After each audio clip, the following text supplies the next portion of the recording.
Sanibonani ma-Afrika amahle, ngiyabonga kakhulu makhomanda ukukhetha ukubukela iKing Tseso namhlanje. Today is Jacob Zuma's birthday. The old man is turning 83 years old. And I felt like making a video to wish the old man happy birthday. It's a very personal video because I view Jacob Zuma's life as if I am reading a book. Jacob Zuma is an African leader that is nowhere close to being a perfect human being.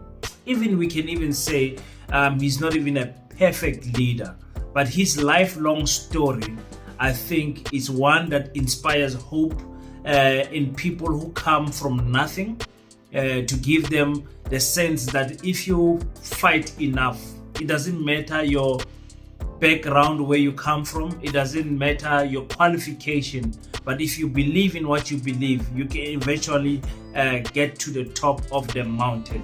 And I think it's a story of a resilient life, a man that has to juggle so many adversities and came out on top, if you ask me. So many times Jacob Zuma's enemies tried to write his last chapter, and every time he refused to allow other people to write his last chapter. Jacob Zuma, right now, we can safely say he's writing the last chapter of his political career, and also he's writing his last chapter of his life. It's very important that me and you learn something from that. Not allow other people to tell us how our story is going to end, but we stand up and we fight to write our own last chapter. It's Jacob Zuma's birthday. Let's talk about that, Paseta, and much more. Welcome to King Said So, Africa's one land, one language, one currency, one army on King Said So. Africans can unite. Your Pan-Africanist podcast. Enjoy. Peace in Pan-Africanism to all my African brothers and sisters from all around the world. Welcome back to King Tseso. I'm your host, Kagiso Hlongwane Zinjiva Sono, and we're back at it again with another one. And today is a tribute video towards Jacob Zuma's birthday. And I also wanted to take my time and say happy birthday to Jacob Zuma. What a leader. What a story. Behind me, I've got the Paseta wall banner. I set it up here in the studio, and I am so privileged, ladies and gentlemen, for all the donations. The 50 Rand donations is what got this 5 meter banner. You guys know just how expensive everything is, and it is only through your support that we have managed to buy some things, so that the Gala dinner can be more respectful. We tried our best to get a premium venue, premium guest speakers, premium everything, and it's because you guys are donating. Some people are donating even though they are not coming to the Gala dinner, and it is those people that I would like to give a special shout out to. It is you guys that make this dream of Paseta very much alive. If you haven't already known that, we're having a Gala dinner on the 2nd of May, and we are saying we want to raise more funds to build the school. We want to finish what we call phase 1 of the building project in the next 18 months. So we need you guys to come on board so that when people drive past Barclay West, they will be able to see the classrooms going up, and people, I know by that time many people will be jumping in to support Paseta. So thank you so much. Some people are still inquiring about tickets. A few more tickets are still available. Please make sure you go to www.paseta.co.za to purchase your ticket, and we will definitely be looking forward to host you here in Kimberley. Thank you so much, guys, for the donations. 50 Rand yako yepi. 50 Rand yako. I mean, thank you so much, guys. Thank you. I'm very humbled, guys. So very humbled. It's a very proud moment for me. It might seem as something very small, but for me, it's like there's hope in Africans, man. There's hope in Africans. Okay, Jacob Zuma. Wow. I think Jacob Zuma because in politics, I'm lucky that I'm not affiliated to any political party. So I can make a video and praise Julius Malema and get slaughtered by MK people for saying that I love Julius Malema. I can get slaughtered by the fighters for praising Dr. Mbuyisane Ndlozi. I can get slaughtered by other political parties for praising Panyaza Lesufi. I can get, I never got hate actually for loving Vuyo Zongula. Nobody hates Vuyo Zongula. If you hate Vuyo Zongula, there's something mathematically upstairs that is not right with you, because it looks like everyone loves Vuyo Zongula. So he's one of those politicians. I love myself Andile Ngitama, I love myself Umpile Mautwe. I love all these political parties have got one or two or three or four, maybe more personnels that I love so much. As a Pan-Africanist, I think that is a big privilege for me to be able to be sitting in the middle grounds and just pointing out all of these people that I love. But most South Africans, I think, if they had to take out the political regalias, meaning the EFF people, the ANC people, the DA African people, the PA people, and all the other people that are not MK, if they had to be honest, Jacob Zuma's life is nothing short to a spectacular political story. They don't call that man the chess master for nothing. They don't call him for nothing. And I think when you get into debate, I get into many debates, especially with friends and colleagues. When you get into a debate of why people hate Jacob Zuma, they don't give a reason, really. They will say, no, he's corrupt. And you say, which president was never accused of being corrupt? From Mandela up until Cyril Ramaphosa. And that does not end only in South Africa. You go all around the world. There's very few who we can say these are honest leaders. The corruption tag does not follow them. And I think right now we're starting to see about Ibrahim Traore coming with a new style of politics, and that is the style that seeks to serve the people. And that reason of saying Jacob Zuma was corrupt, the Guptas and whatever, for me, I love myself the Guptas, because our enemies hated the Guptas. And for me, anything our enemies hate, or let me not say anything, most of the things that our enemy hates, I know it's disturbing their hand in stealing from our economy. I know. They will never hate you for nothing. Our enemies has never hated any African or non-African person or non-Dutch person for nothing. They hate you for a reason. They hate you for a reason. So it was a breath of refreshing air to me to see how the Guptas were trying to work with the ANC more openly so during Zuma's term. We know that the Guptas were there during Mandela. They were there every time they were there. But with Zuma, I think they felt like they found a president who can finally allow them to grapple that economy away in the hands of our colonizers. So. Yeah, I don't have, many people would say that, and then with the Guptas, we have an issue where Tutuzane Zuma's bank account was frozen. I think they are still frozen. They block all the monies linked to the Gupta family, but nobody, no high profile person has went to jail. Of course, they skipped the country, and now they are sitting there, cannot come back and account to their sins about state capture, because apparently they captured the whole state, and the Zondo Commission was actually for them. It just digged out other things of Bosasa and all the other stuff that were not supposed to come out, came out, and people found themselves in trouble because of that. So, yeah, when corruption, we can agree there is an element that every president in the history of forever has got an element of corruption. It is unfortunately something that is there that we should not embrace by any stretch of an imagination, but it is there. It is there. In the apartheid times, it was even worse. They favored their own people, made their own colleagues richer and richer, and gave them evergreen contracts, some of them that are still running till today. Evergreen, we call it the 99-year lease contract and all of those things. So they've been having all of those things, and yeah, so everyone is corrupt. So I say, okay, let's move the corruption away. We can agree that yes, you can say Jacob Zuma to a certain degree was corrupt. It's fine. And now you have and we took away all the Guptas also. What is it again that you don't like Jacob Zuma for? Infrastructure-wise, in his term, the 9 wasted years, he spent more money, can't remember the billions, how many billions he spent, but he spent more money in infrastructure development more than any other president in the history of South Africa.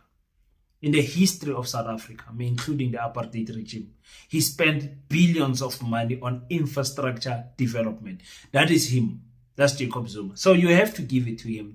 You tried, man. You built the Mpumalanga University. You built the Sol Plaatje University, the Northern Cape University. You tried. Those provinces did not have universities, especially for a province like the Northern Cape, where it's such a big province. It's crazy. Like people that are not from Northern Cape, no, even Northern Cape people don't understand just how big Northern Cape is. You see those boys who are driving from Beggersford to Cape Town. They can do that same distance on a straight line here in the Northern Cape. That's how big the Northern Cape is. It's massive. It's massive. But anyways, yeah, infrastructure development, the man did great. Built a lot of things that made African people very happy. And during his time, it looks like African people were more favored. Like you could literally see BEE. You could point it with a finger. You say, this one is a BEE. We call them tenderpreneurs. But during Zuma's time, you could point out to say, this is how BEE looks. I can't point out how BE looks during Cyril Ramaphosa's time. It looks like everyone is struggling. You understand what I'm trying to say to you?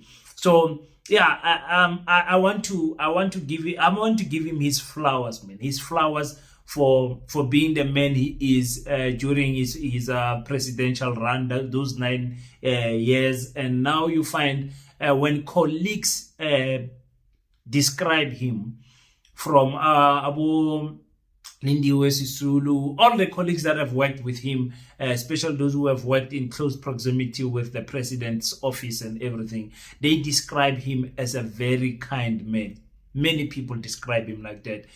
You find very few people that hate the Zuma.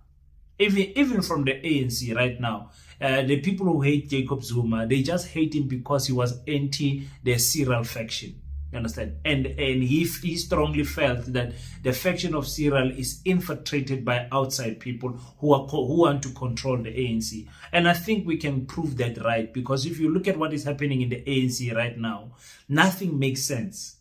Nothing makes sense. The markets told us that if Cyril Ramaphosa becomes president over Nkosazana Dlamini Zuma and over anyone else, life will be better in South Africa. Life has not been better ever since he took over office. So the markets are not only effing us up, they are also effing his legacy also. If you look at Cyril Ramaphosa's legacy, you are only left with 3 things. Land expropriation, that is not going to happen. Bella Bill, that is not going to happen. And the NHI, that is not going to happen. Those things are dangled in front of our face as if they will happen, and they will never happen. Be honest with yourself. So with Jacob Zuma, we saw, even though it was on his, when he was exiting his term, he announced free education. He did not care. When white monopoly capitalists were threatening him to keep Pravin there in treasury, he took him out. He took him out. They said if the whole country will fall down if you do that, he took him out. And because he did that, we saw the enemy ganging up on Jacob Zuma. And that was one of the first time, the only time actually since 1994 where we saw black, white, green, pink, yellow, purple matching up. And I'm talking about political colors, by the way, not skin color. Matching up and teaming up to take Jacob Zuma out. You remember the Zuma must fall famous protest. That was a big thing. Zuma must fall. Zuma must fall. Everyone wanted to see Jacob Zuma fall. The EFF, all the leaders, they came and hold hands and they fought. The same leaders that can do the same for us when it comes to Orania, when it comes to AfriForum, when it comes to Phil Creed, who wants to form what you call the Cape Independence and all of those things. Everyone can complain on social media about all those topics that I talk about, but no leaders are saying, let's put all our differences aside, let's team up against these people must go. Nobody's doing that. But Jacob Zuma, the enemy made sure that they want him out. They want him out. So we saw a very embarrassing moment in history where our African leaders, against an elected president, tried to take him out via a match.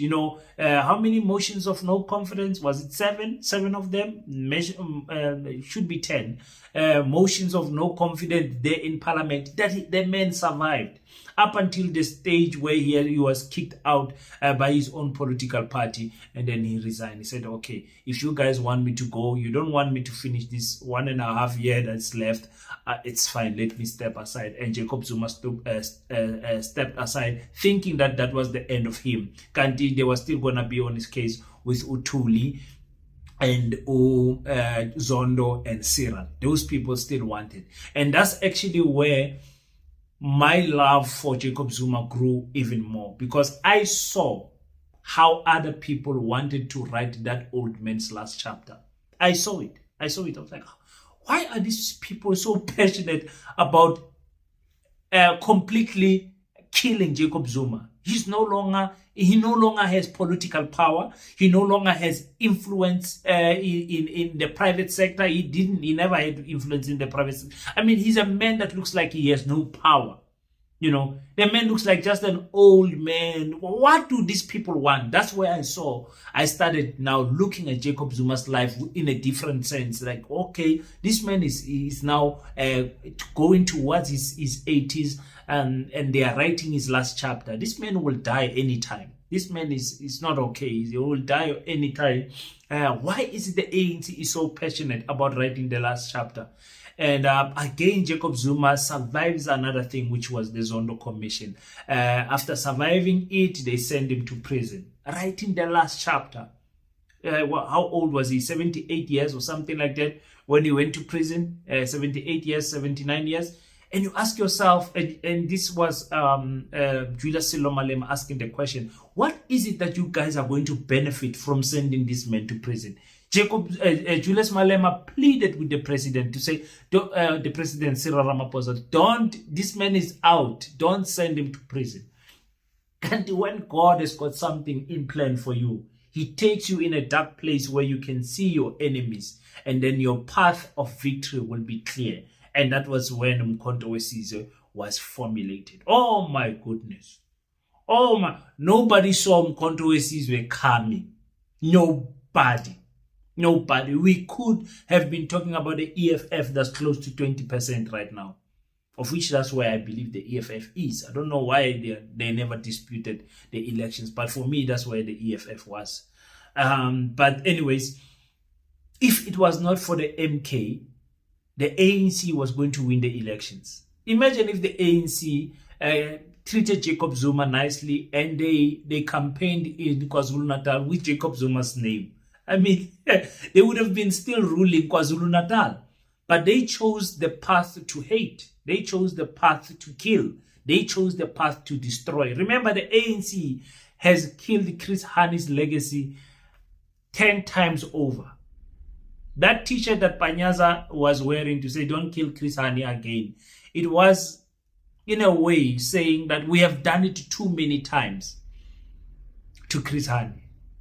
It doesn't matter what the ANC does. They released Chris Hani's killer. They allowed it. They have the political power to have said no.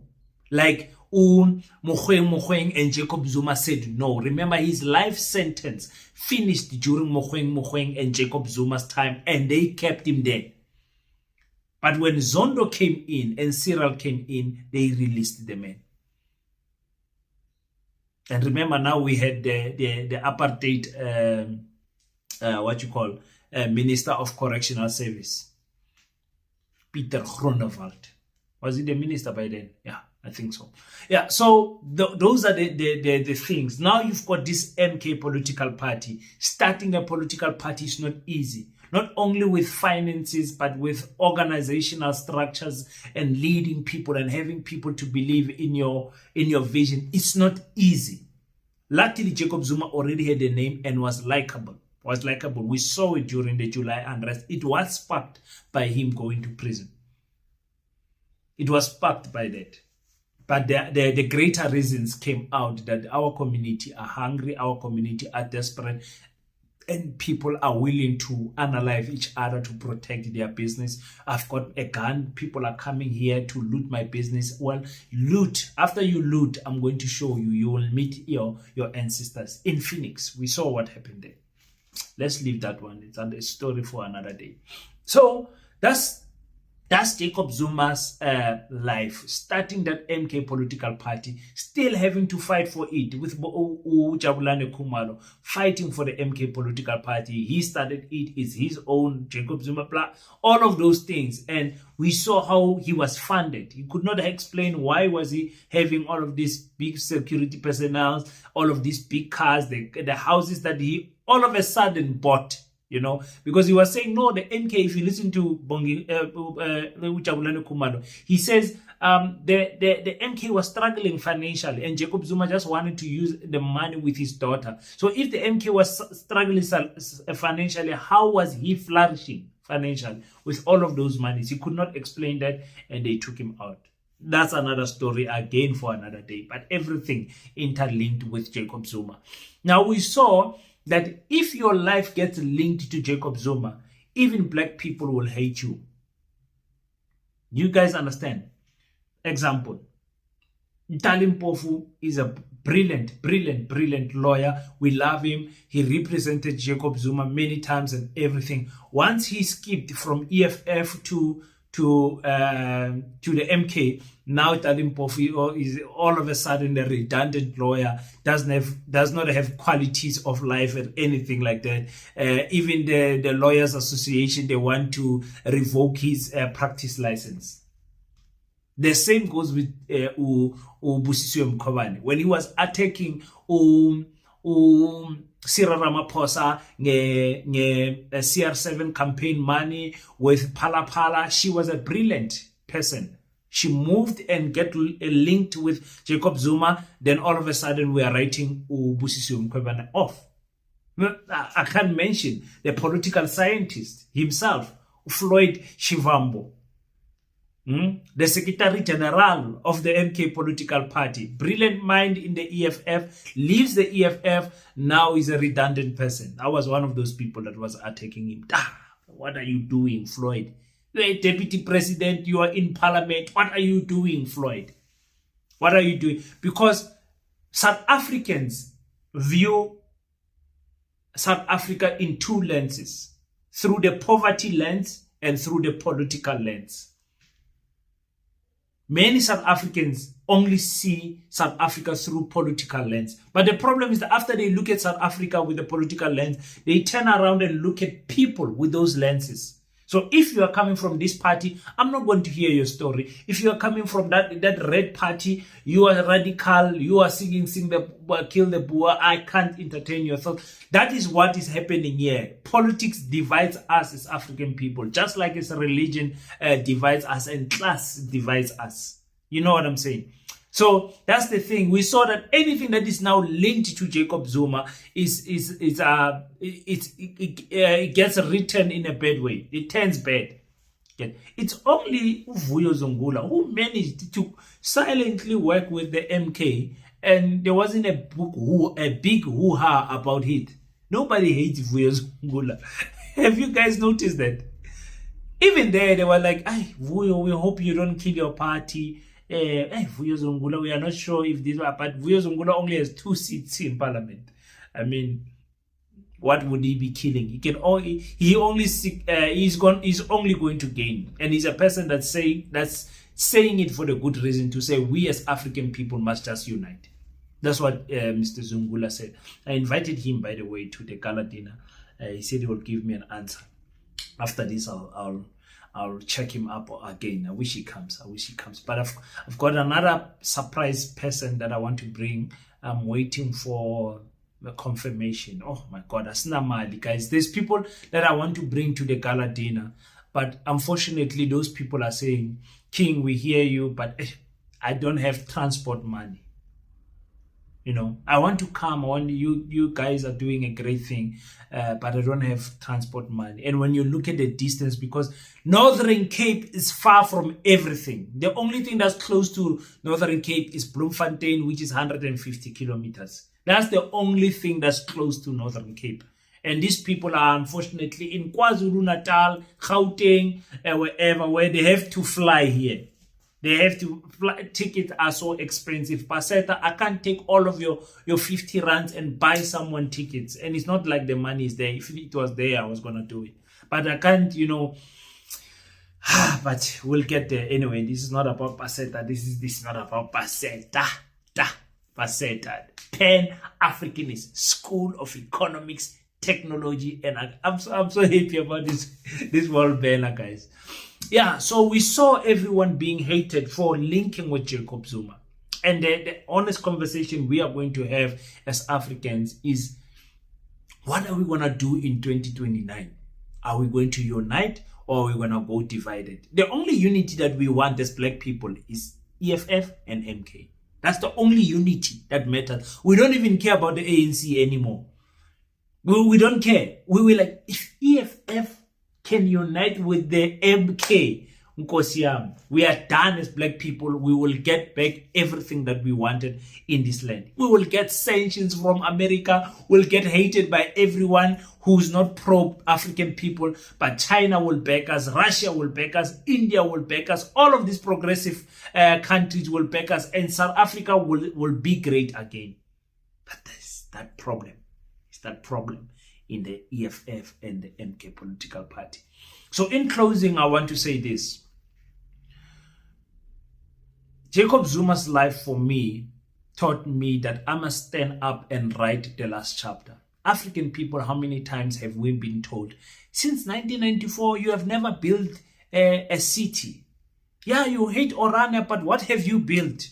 Yeah, leave the Jewish community. They doing something. What are you doing? At least the Pakistanis are running shops. What are you doing? I'm sick and tired of hearing people asking us Africans, what are we doing?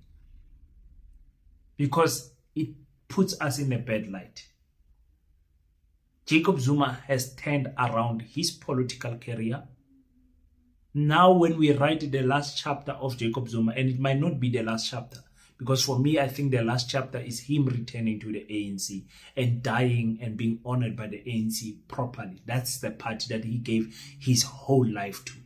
For me, that's his last chapter. But let's assume that that does not happen and the MK is his last chapter. It closes his legacy. Beautiful. Should he die today, because people are wishing death upon Jacob Zuma, should he die today, Jacob Zuma will be celebrated as one of the best technician, politician in South African history ever. Nobody comes close. Like the number 2 is not close, he's far. Who is number 2? Who's number 2? Outside from Jacob Zuma, who's number 2? Political party in 6 months get 15%. Who's number 2? Who's number 2? You understand? Honestly speaking, number 2 is Nelson Mandela. Who? You know, Nelson Mandela served 1 term only. But anyways, yeah. So that's what I wanted to say to you guys about that. He's writing his last chapter properly. Learn from that, Mtomnyama. let's write our own last chapters. Let's not allow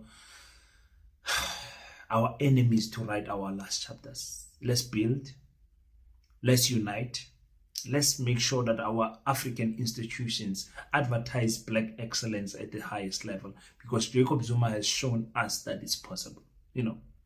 That's my happy birthday message to Jacob. I can actually continue talking forever, but yeah, maybe I'll make another video sometime in the future about Jacob Zuma. But I just want to put this one on record to say happy birthday to the old man. I'll try to do some reviews. I see they are doing lectures about his life. So many great things that the man has built over the last 9 productive years of his presidential term. Thank you so much, guys, for tuning in. Again, I can't stop saying thank you for this. Look at how beautiful this banner is. This is a wall banner. This is not a pull-up banner. Africans, you make me smile. You make me smile from ear to ear. Ngiyabonga kakhulu, people. Let us meet next time. Until we meet again, don't forget to pray. But after you pray, stand up, African child. Do your best so that God can do the rest. Peace in Pan-Africanism. I salute you.